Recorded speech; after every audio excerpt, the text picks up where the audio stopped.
Assalamualaikum warahmatullahi wabarakatuh. Saya Akmaluddin Rais dari BSA 5C dengan NIM 2013677. Di sini saya akan menjelaskan tentang dialek-dialek bahasa Arab yang ditugaskan oleh dosen kami tercinta, yaitu Dr. Haji Aang Saiful Mila MA. Beliau selaku dosen mengampu mata kuliah Lahja Arabiyah. Jadi bahasa Arab merupakan salah satu bahasa tertua dan yang paling tua di dunia. Dan hingga saat ini bahasa Arab masih bertahan dan masih digunakan oleh masyarakat luas, terutama di Jazirah Arab. Nah, bahasa Arab tersebar ke seluruh penjuru dunia, bahkan telah banyak dijadikan sebagai bahasa resmi banyak negara di masa kejayaan Islam saat itu. Sisa-sisa pengaruh masih bisa ditemukan dalam bahasa-bahasa di dunia yang masih berlaku saat ini. Sebagai bahasa Arab, ini adalah salah satu dari bahasa yang umum atau bahasa bersama. Bahasa Arab terbagi menjadi dua kelompok besar, yaitu bahasa Arab Fushah dan bahasa Arab Amiyah.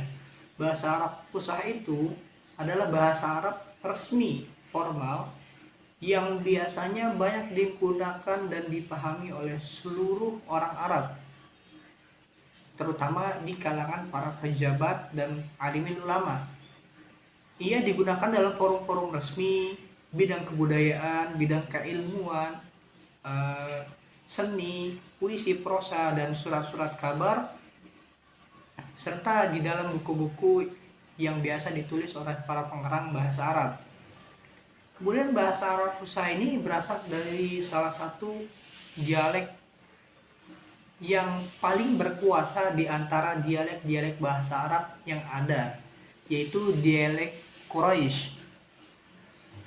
Kemenangan dialek Quraisy atau dialek Quraisy ini sangat mendominasi dan didukung oleh banyak faktor seperti agama, ekonomi, politik, dan kejayaan bahasa yang dimiliki oleh suku Quraisy sendiri, sehingga dialek Quraisy ini sangat mendominasi di Jazirah Arab. Kemudian pembagian yang kedua ialah bahasa Arab Ammiyah. Apa itu bahasa Arab Ammiyah?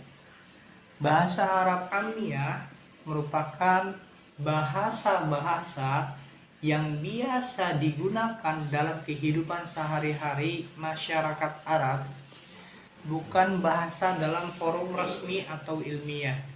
Jadi ketika orang-orang Arab berkomunikasi, berinteraksi satu sama lain di dalam kehidupannya, nah itu bahasa yang digunakan adalah bahasa Arab Ammiyah. Kalau dalam bahasa Indonesianya bisa kita sebut itu adalah bahasa gaul orang Arab. Itu dialek-dialek pada bahasa Arab Ammiyah ini sangat beragam dan juga memiliki ciri-ciri khusus yang berbeda dengan ragam bahasa Arab lainnya. Namun, semua ragam itu tetap memiliki ciri umum yang menyatukan semuanya dalam satu bahasa, yaitu bahasa Arab. Jadi walaupun bahasa Arab Ammiyah ini punya keberagaman, tetap saja ada sebagian dari mufradat atau kata-kata yang merujuk kepada bahasa Arab yang satu atau bahasa Arab umum yang dipahami oleh seluruh kalangan masyarakat, terutama di Jazirah Arab.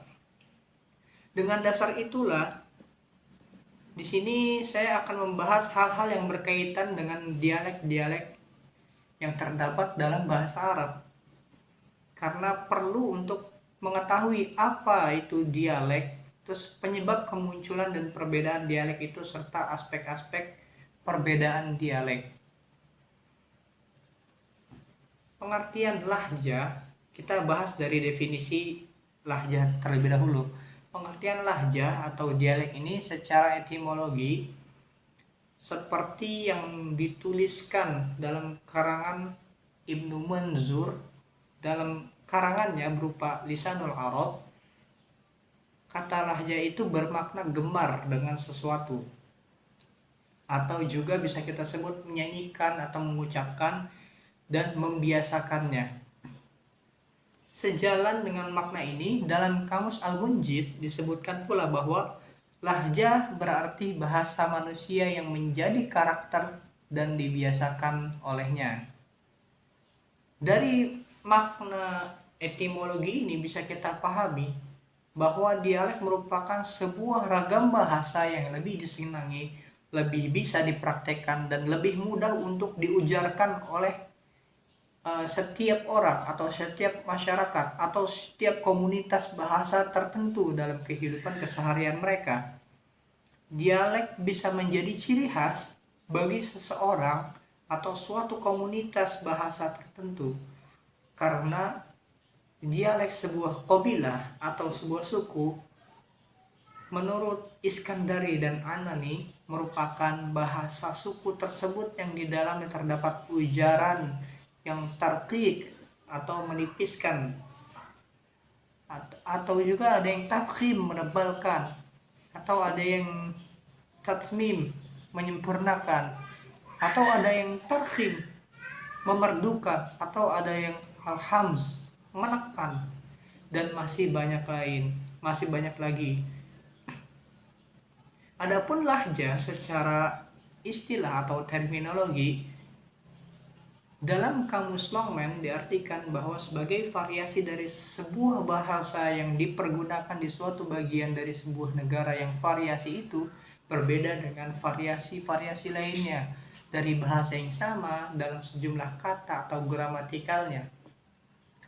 Lebih dipersingkat lagi bahwa lahjah itu cara pemakaian bahasa yang berbeda dari cara-cara lainnya di dalam suatu bahasa karena masing-masing memiliki ciri-ciri kebahasaan yang khusus dan tiap-tiap cara itu bersama-sama atau berbarengan atau bersekutu juga dalam membentuk ciri-ciri kebahasaan yang bersifat umum.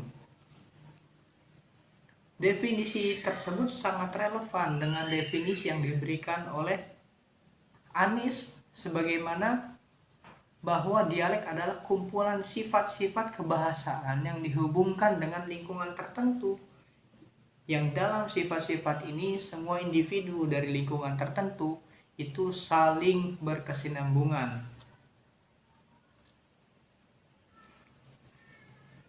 Kemunculan berbagai macam dialek. Ada satu faktor mendasar yang menyebabkan timbulnya berbagai macam dialek dalam suatu bahasa, yaitu tersebar luasnya suatu bahasa dan dipergunakan oleh banyak orang. Seperti yang sudah menjadi ketentuan dalam undang-undang bahasa bahwa ketika semua bahasa telah menyebar luas dan dipergunakan oleh berbagai macam kelompok manusia, maka mustahil bagi bahasa tersebut untuk tetap menjaga keutuhan dan kesatuan bahasanya yang semula untuk jangka waktu yang lama. Artinya, faktor eksternal penyebar luasan bahasa ini sangat mempengaruhi bahasa itu. Karena setiap wilayah punya logat dan dialek masing-masing, bahkan cara pelafalan yang berbeda-beda. Sehingga dari situlah munculnya dialek-dialek baru yang ditimbulkan oleh suku-suku atau bangsa-bangsa yang menggunakan lahjah menyesuaikan daerahnya masing-masing. Meskipun faktor ketersebaran bahasa ini tidak secara langsung mempengaruhi perceraian suatu bahasa menjadi berbagai macam dialek, tetapi faktor ini memberikan celah untuk timbulnya berbagai macam faktor lain yang mengantarkan ke akibat ini. Seperti faktor politik, faktor sosial, faktor geografis, dan faktor kebudayaan. Kenapa faktor politik sangat berpengaruh terhadap perkembangan bahasa? Hal ini bisa dibuktikan ketika sebuah negara terbagi-bagi menjadi wilayah-wilayah kecil yang berdiri sendiri, terus gugurnya kesatuan politik dapat berimbas pada hilangnya kesatuan pola pikir dan bahasa yang sama, sehingga menimbulkan dialek-dialek yang berbeda. Demikian juga halnya ketika negara menetapkan untuk memilih sebuah bahasa untuk dijadikan sebagai bahasa resmi yang akan dipergunakan dalam bidang-bidang seperti kebudayaan, ilmu pengetahuan, dan sastra. Bahasa resmi yang dipergunakan oleh semua kalangan akan menjadi sistem bahasa yang fasih atau fushah yang disempurnakan oleh pemerintahan tersebut. Nah, adapun bahasa yang dipergunakan sebatas dalam kehidupan sehari-hari dan dalam kelompok atau kalangan tertentu saja, maka akan menjadi lahjah atau dialek, atau bisa kita sebut sebagai bahasa ammiah, bahasa gaul. Selain faktor politik, ada pula faktor sosial yang tidak kalah perannya dari faktor politik, yang dapat menimbulkan dialek-dialek baru setelah penyebaran atau setelah ekspansi bahasa Arab ke seluruh dunia. Orang-orang yang tinggal dalam satu masyarakat bisa berbeda-beda dalam status pendidikan, pekerjaan, Nah, dari perbedaan-perbedaan inilah mengkotak-kotakan mereka dalam satu level yang berbeda dengan level lainnya.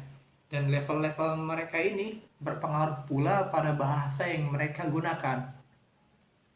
Misalnya, ditemukan perbedaan-perbedaan strata atau status sosial seperti seorang arsitek, seorang pekerja, seorang pengusaha, seorang pedagang, dan seorang ilmuwan. Mereka punya logat lahjah bahasa yang beda-beda dalam bercakap dan berinteraksi.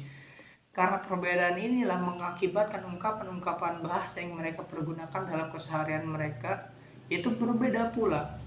Ungkapan orang berpendidikan pasti berbeda dengan ungkapan orang yang tidak pernah mengenyam bangku pendidikan. Bahasa di lingkungan pekerjaan sangat berlainan dengan bahasa yang dipergunakan dalam lingkungan keluarga. Dengan demikian, faktor sosial juga sangat berpengaruh dalam perkembangan dialek atau lahjah bahasa. Kemudian ada lagi faktor geografis. Faktor ini sangat berpengaruh dalam menimbulkan dialek. Sebagai contoh, situasi di desa yang berbeda dengan situasi kota. Desa yang mobilitas masyarakatnya sedikit, terisolasi dan sedikit bergaul dengan masyarakat lain, maka bahasa mereka relatif terjaga daripada bahasa orang-orang kota yang banyak berinteraksi dengan masyarakat lain. Sehingga bahasa orang-orang kota tidak terhindar atau tidak luput dari perubahan-perubahan karena pengaruh interaksi masyarakat. Kemudian ada lagi faktor kebudayaan yang tidak kalah pentingnya dalam menimbulkan perubahan dialek. Bahwa ilmu dan kebudayaan memiliki pengaruh yang sangat besar dalam pembentukan akal dan jiwa. Pembentukan ini akan berpengaruh juga terhadap bahasa yang digunakan oleh manusia itu ketika berinteraksi satu sama lain. Mungkin itu saja yang dapat saya sampaikan. Kurangnya lebih mohon dimaafkan. Wallahul muwaffiq ila aqwamit thoriq. Assalamualaikum warahmatullahi wabarakatuh.